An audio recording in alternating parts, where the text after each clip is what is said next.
Hey guys, and welcome back to the AC Milan career mode. As per usual, the support on this series has been outstanding. By far the most popular series on my channel. We hit over 120 likes on the previous episode. I'm gonna set a target. I don't do it nearly enough, but if we could hit 150 likes for today's episode, that would be absolutely awesome. By the time you're watching this, the Milan derby in real life would have either finished or it's playing right now. I'm not sure when I'll upload it, but it's on the same day. And guess what? We have the Milan derby in today's episode as well. So regardless of the result in real life today, I'm going to try and do better in the career mode. We've also got Palermo, Empoli and Crotone. 4 games in today's episode. The one against Empoli will probably be simulated. And in between the Empoli and Inter game, there's a big break. I may potentially sign up a youth player and test them out in the game against Crotone. That seems like a game we could experiment in. But other than that, we need to make sure we get off to a good start. 6 points out of our first 2 games is the main objective of today's episode. We're 3 points clear of Juve if they win their game in hand. Let's go take them on. Before we play the game against Palermo though, I've got a bit of bad news. Milan-youth wanted a raise in his wages, and now he's rejected the contract offer, so potentially Milan-youth could be leaving the club. Now, last FIFA, when we had him in our career mode, he was injured all the time, and this time it seems like he may be out of his way of the club. I want to use Niang in this career mode, so I'm going to do everything I can to keep him. As both games, Palermo and Inter, are very, very important, I'm going to make sure I play my strongest possible side. For the game against Palermo at the San Siro, we're rocking up with Donnarumma, Desilio, Romagnoli, Paletta and Calabria in the back 4, Kuchka, Bonaventura and Isco in the midfield, Memphis Depay, Carlos Bacca and Niang, who's currently looking for a way out of the club, are playing up front. Let's go get the 3 points, boys. We've only conceded 15 goals and Palermo have conceded 60. If we believe in stats, this should be a walk in the park. In towards Bacca. Carlos Bacca. Back into Desilio. Milan in control of the possession. Hard to break them down though. Maybe now there's a chance. And Niang with space to cut inside. Lovely work in towards Giacomo Bonaventura. The first shot of the game after 17 minutes is saved. Carlos Bacca. Oh, it's a brilliant ball through to Isco. He could be in behind here. It's Isco for 1-0. It's saved by the keeper again. Over an hour played, we're struggling to break through and create a chance. Palermo have had nothing so far in this game, I'll tell you that much. But other than the 2 shots in the first half, we're really struggling and I don't know what the problem is. I made 2 changes. Lozano and Lapadula are coming on. Maybe now we can actually create a good chance. Why is Romagnoli always in this position? I don't want him there. I want someone else to pull the trigger. And that is someone who can do it. Juraj Kuchka gives Milan the 1-0 lead after 75 minutes. I've done that corner technique so many times, but it's always Romagnoli on the end of it. This time I find the pass inside. What a finish by Kuchka. And what an important goal it could prove to be. And that's the end of the game. I'm not going to lie, it was very sloppy. Towards the end, when we took the lead, I tried to go on the counter-attack. There was space, there were possibilities. Palermo went forward, but somehow we couldn't get things going. And against the worst defensive team in the league, I'm actually quite disappointed with a 1-0 win, as weird as that may sound. Usually I'm all about the 3 points, but against this side, you should be putting away more than 1 goal, especially at home. Man of the match performances from a couple of players.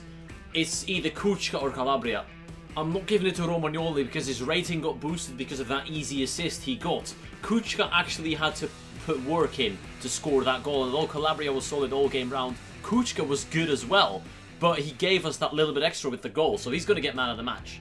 The situation remains unchanged in the league. That win makes sure we're at least 3 points clear of Juventus if they win their game in hand. It's time for the Derby della Madonnina that we can hopefully win both in the game as well as in real life.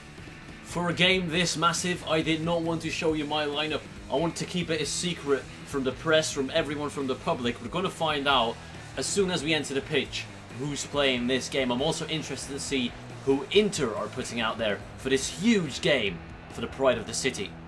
Let's take a look at the Inter lineup. No surprises, it's a very, very strong team. Mauro Icardi on the bench because Eder is playing ahead of him. But as you can see right there, they've got quality in every line of the team. The goalkeeper, the centre-backs, the midfielders, the attackers. They're a very, very well-rounded team physically, technically and mentally. This is our team, and the big surprise in the lineup is not Abate who's coming in for Calabria. It's actually Branco who's replaced Isco. Kuchka moving up to the centre midfield position. Hopefully that's going to throw Inter off a little bit because they're probably adapting to Isco, and it's a whole different player that's playing now. So hopefully that can surprise them and we can win the derby. Let's go. Using his pace. We've got someone in support. I'm not sure who that is, but we're going to turn back, take the safe option. The kit clash is a bit real right now. I can see the difference, but it's not quite as easy as it should be. As Bonaventura breaks through, finds the pass into Carlos Bacca. It's well played. Carlos evades the sliding challenge and he scores. It's 1-0 Milan. 13 minutes into the game and the Colombian has already found its way into the back of the net. His 18th goal of the season. Brilliant flick pass to Davide Santon. Handanovic left no chance on the left foot drill across goal. Milan 1, Inter 0. Early goal for the Rossoneri could really put them mentally ahead. It's quite the blow for Inter Milan. Going short. Memphis Depay cuts back, looks for that pass. Again, Romagnoli, not the man I want. There, Bayern brought down from behind, and it's a penalty for Milan.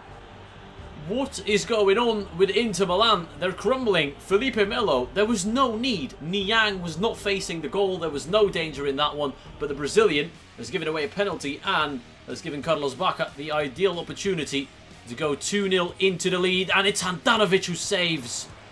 But again, almost brought down. And in the same move, but the passing was poor. Milan miss a glorious opportunity to double their lead. Felipe Melo, the man who nearly cost his team. Oh, did that hit Donnarumma in the face? White and Bayern, space for Milan. Inter obviously having to go a little bit more attacking, and Bayern, lovely work, cut inside, find Bacca! Oh my days! What an effort from Carlos Bacca. If that would have gone in, it would have been the best goal of the last decade for Milan. Look at that, saved as well. Somehow it's a goal kick. Going into the second half, I'm keeping the team the same, no changes. We're doing well. We should have been 2-0 up. We've had chances. Inter had a couple of shots from range, like one long shot, one from close by. But I feel like we're in control of this one. Inter are making a change though. Gabriel Gabigol is coming on for Eder. Ivan Perisic has been given too much space, but Abate covers. With his good pace, he manages to track back. But Inter in a dangerous situation here. It's brilliantly cut out by Romagnoli again. Still though, Murillo finds the pass. It's saved onto the post by Donnarumma. I'll look back on that chance. Donnarumma actually didn't touch it. It went straight onto the post. Well cut out. Bonaventura, look at the numbers going forward. Giacomo Bonaventura through to Niang. Good first touches from Niang. Please break away. And Bayern Niang lays it off. Bonaventura saved by Handanovic. AC Milan moments away from another derby victory if they can hold on. Alessandro Branco, lovely work. He's been outstanding this game, it has to be said, the youngster, for his first derby ever. It's been a good showing. Milan looking for that second still. Kuchka wide to Niang, but it's sloppy.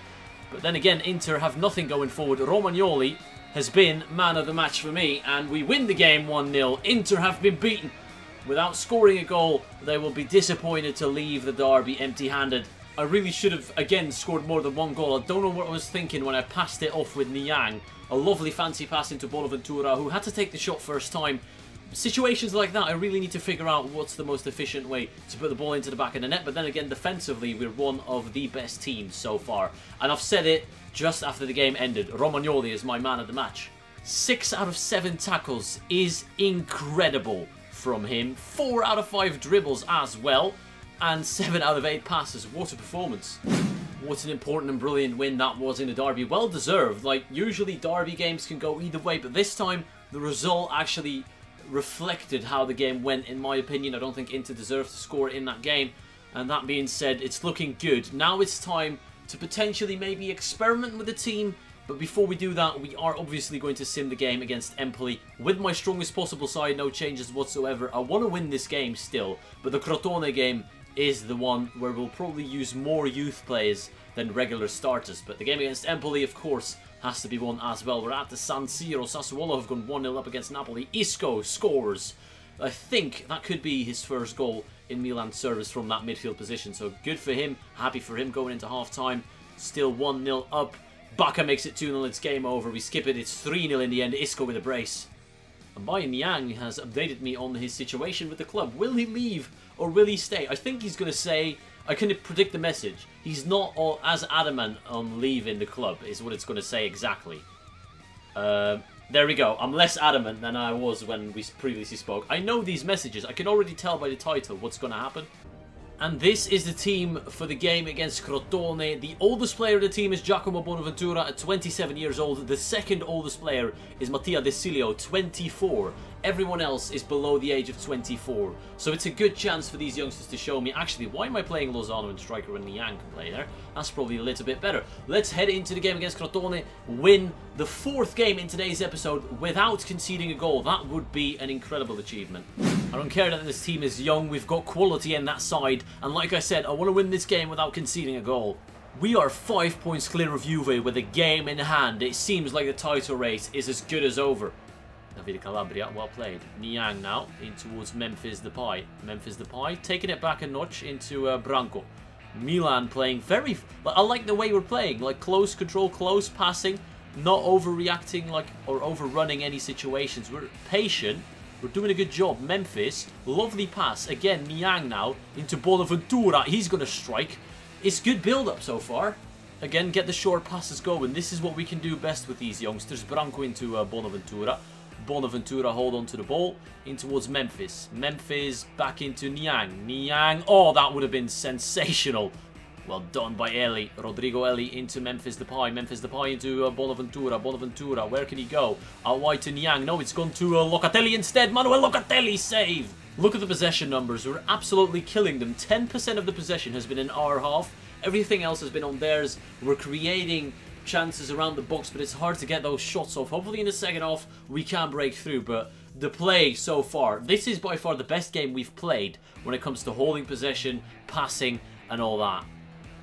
Calabria, keep running, no one's stopping you. Out wide to Lozano. Lozano against Clayton. Can he outpace him? No, he can't. He has to use a bit of strength, a bit of shielding. It's Manuel Locatelli who lays it off into Bonaventura. Bonaventura back into Locatelli. Again, like I said, we're good in the passing, but the final pass is where we make mistakes. Bonaventura now. Back into Niang. Niang could score. It's saved. Memphis Depay into Alessandro Branco. Branco into Bonaventura. Bonaventura into Memphis Depay, who gets tackled. But we're still on it with Manuel Locatelli. Locatelli towards Alessandro Branco, who turns his man and shoots. It's Alessandro Branco! Another goal for the Brazilian. Unbelievable.